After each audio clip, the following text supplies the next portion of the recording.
Hey, what's up? It's Jared with State of Tech, and I wanted to give you 5 reasons to buy the Fitbit Versa instead of the Apple Watch 3. So let's jump right in. And remember, subscribing to our channel here gets you updates when we put out new videos. And if this video is helpful to you, give it a thumbs up. All right, so fitness data would probably be the #1 reason I would say why you would want to buy the Fitbit Versa over the Apple Watch. I'll talk briefly about this, and there's also a comparison video that I did between the two where I go much deeper into this.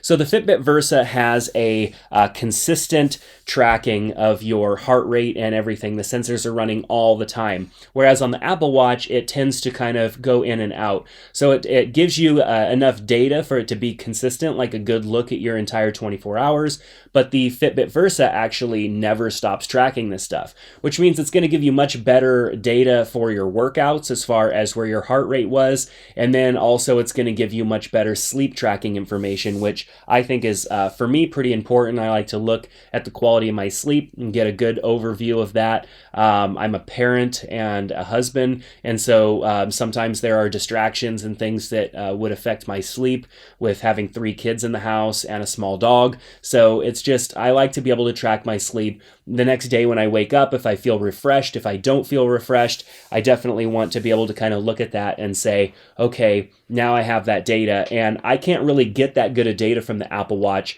If you want to see more of an exact reason why, check out the comparison video between the two. But the Fitbit Versa definitely does provide better data. So #2 is another huge one. It's the cost. The Fitbit Versa is significantly cheaper. I've got links down in the description below for you, so you can see the latest pricing on Amazon. Stuff like that changes from time to time, so I won't mention it in the video, other than the fact that the Fitbit Versa is cheaper than the Apple Watch, and the links are down in the description below. If you do decide to pick up a Fitbit Versa, the link down below, if you buy from the Amazon link, helps support our channel, which we appreciate. I make these videos to help inform and help us all just understand maybe what the difference is and maybe what the best option are. And then it's up to you to decide whether to buy one or not. So the cost definitely is a huge one. If you want a fitness tracker, you want some of the cool things that the Apple Watch has, but just don't want to spend the money, the Fitbit Versa is a great option. And if you want more details on some of those differences, check out that other video, like I said, link down in the description below. The third is the size. Now, the Apple Watch is significantly bigger than the Fitbit Versa, and that really is important, I think, you know, especially if you are moving around a lot, you hit your watch on things, it gets in the way. Maybe sometimes you wear, nice shirts, long sleeves. Having the big watch just kind of, I don't know, it can be kind of a pain in the butt. I like the slim design and style of the Fitbit Versa. It's so minimal. It has a nice look. It doesn't look like a fitness device, but it also has a nice watch face and a nice colorful interface. So it looks really good, and it's super slim. You also get, which I'm getting a little bit ahead of myself here, so I guess we'll jump right into the next one, which is battery life. The battery life is a bit better on the Fitbit Versa than the Apple Watch. Of course, the Apple Watch is doing a lot more, but it also has a bigger battery. The battery life on the Apple Watch is pretty decent considering everything that it's doing, but on the Fitbit Versa, you're going to easily get, 4 days or so out of it. Of course, if you're doing more active stuff, out running, using the fitness options inside of the watch, that may decrease your battery life a little bit. But I've had no problem getting 4 days of battery life. That means weekend trips away, don't even have to bring a charger with me, don't have to worry about it. The Apple Watch, I'm always worrying about the battery going dead. I have to use the Apple Watch very minimally to get around 3 days of battery life out of it. So even though the Apple Watch is good compared to previous versions, the Fitbit Versa gives me more of that longevity. I don't have to really worry about it. So the fifth thing is that it's cross-platform. I live in a world, and maybe you do too, where you want to be able to jump back and forth between different types of devices.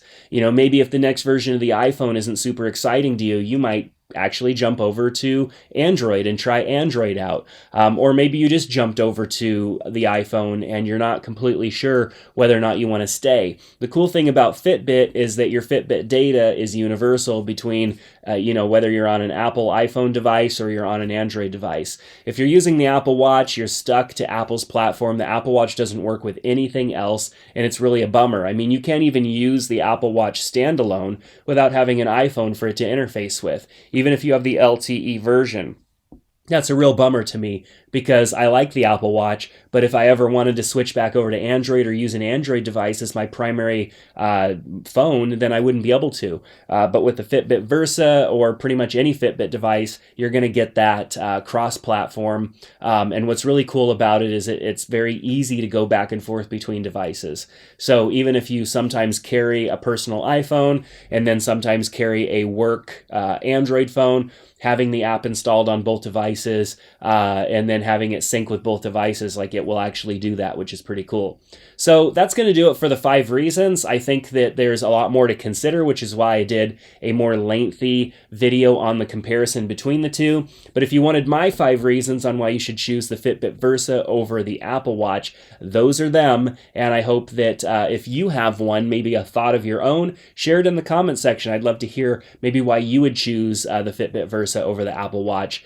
Besides, of course, the fact that Apple is who Apple is or whatever. I get a lot of that when I ask for these questions. So try to leave something helpful down in the comment section, and I'd love to interact with all of you there. Again, remember to give this video a thumbs up if you liked it, and subscribe to the channel if you want to see more videos from us here on State of Tech. Until next time, I'm Jared, and I hope to see you back here. Take care.